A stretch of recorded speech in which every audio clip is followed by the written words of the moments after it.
There is no need to eat 3 times a day.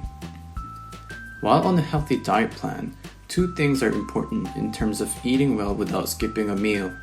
The first one is about setting up an appropriate eating schedule.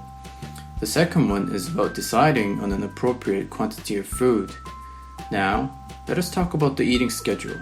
In order to find out the appropriate timing for having a meal, we have to listen to the physiological signals sent from our bodies.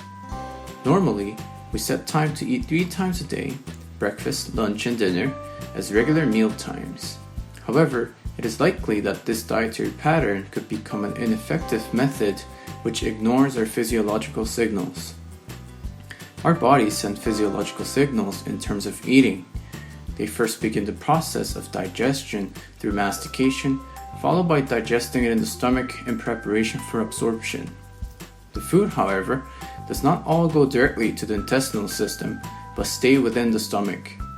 When our bodies require energy, through peristalsis they transport some of the digested food to the intestines, where it is absorbed and converted into energy. What if, in a situation where one requires energy, there is no food left in the stomach? Just as I explained, the body will try to send some food down through peristalsis, but there would only be air being squeezed out from the empty stomach. This is why we hear the stomach growling when we're hungry. We can utilize this physiological signal to check the appropriate timing and schedule for having meals. In order to get the right timing, we must first find out how many times our stomachs growl. When we actually try to check this, we recognize that our stomachs do not make such sounds often. Normally, we will hear the stomach growling once per day for a white-collar worker, 3 times a day for those with high-activity jobs, and 5 times a day for jobs with intensive labor such as farming. In order to get the right timing for eating a meal, we can simply begin to eat when we hear our stomachs growling. In the past, many people worked as farmers, who normally had to eat 3 proper meals and have 2 snack times. However, in the urban setting of modern society, which does not demand much physical activities, the established habit of eating 3 times a day leads to excessive caloric intake, easily leading to obesity. For many of us living in the 21st century, eating twice a day will be sufficient. If we end up expending energy through physical activities such as exercise, then we should eat 3 times a day.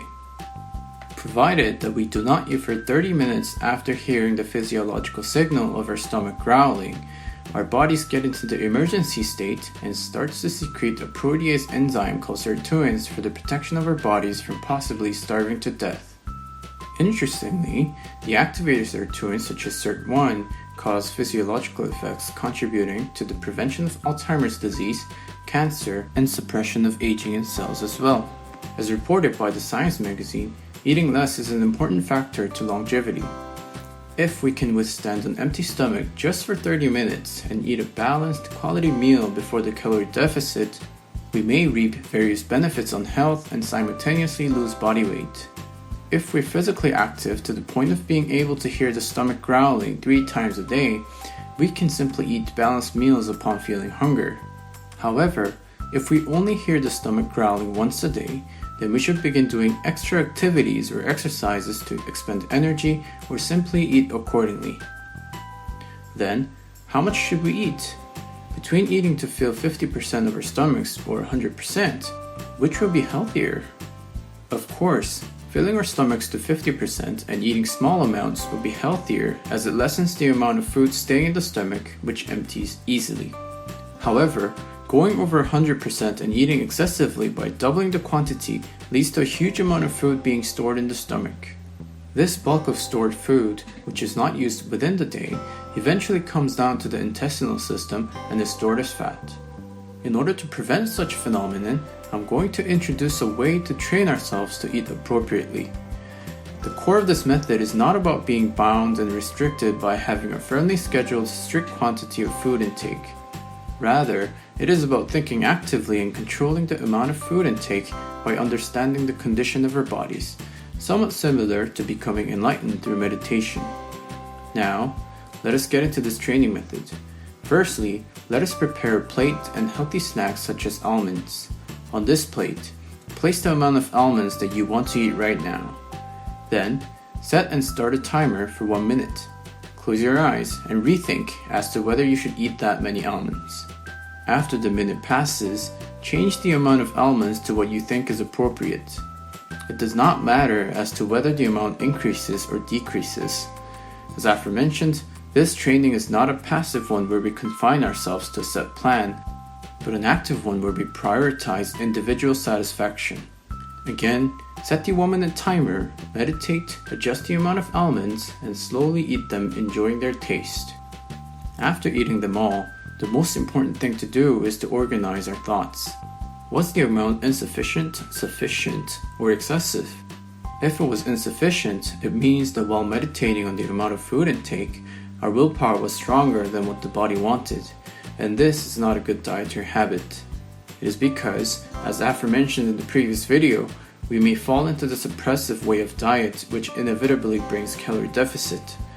If we recognize that the amount was excessive, then we can train ourselves to leave some almonds upon subsequent trials. If the amount was sufficient, then try this training again using a different snack or food. When we keep doing this, we'll be able to consciously move away from the habits of binge eating and develop a healthy habit of eating what we need to. An attempt to improve our healthy dietary habit would eventually hit the wall if we solely restrict ourselves with the amount of food intake. What we need is our willingness to change our thoughts and attitudes, which would then actively change our dietary habits. If this video was beneficial to you, please like and subscribe to our channel.